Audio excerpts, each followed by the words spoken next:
Oui, effectivement, d'abord d'un point de vue militaire avec cet avertissement de Donald Trump via sa porte-parole Caroline Leavitt, tout en sous-entendu. Écoutez-la.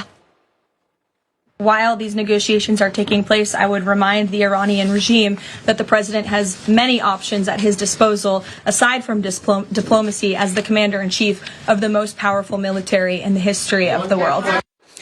Et comme pour joindre les actes à la parole, 2 avions de transport militaire de plus, comme ceux-ci, sont en passe d'être déployés dans la région. Ils atterront d'ici quelques heures sur une base du Moyen-Orient, portant le total à 5.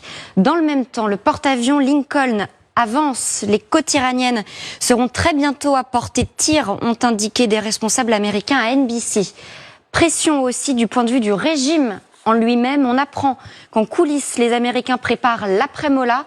Jared Kushner discute, consulte une poignée d'hommes d'affaires iraniens en exil aux États-Unis, je cite, susceptibles d'apporter leur aide en cas de destitution du guide suprême. L'idée serait de créer un comité de transition destiné à gouverner l'Iran en cas d'effondrement du régime, un peu comme le Conseil de la paix pour Gaza. Et côté Trump, le président aurait fait explicitement savoir qu'il souhaitait recevoir l'opposition iranienne en Floride, peut-être même dès ce week-end dans sa villa de Mar-a-Lago. Un dernier mot, Washington a annoncé il y a un peu moins d'une heure de nouvelles sanctions pétrolières contre l'Iran. Elles visent 15 entités, dont des entreprises et des banques, et une quinzaine de navires de la flotte fantôme russe utilisés par Téhéran pour vendre son pétrole. Et cela s'inscrit, je cite, dans le cadre de la campagne de pression maximale menée par Donald Trump. Merci.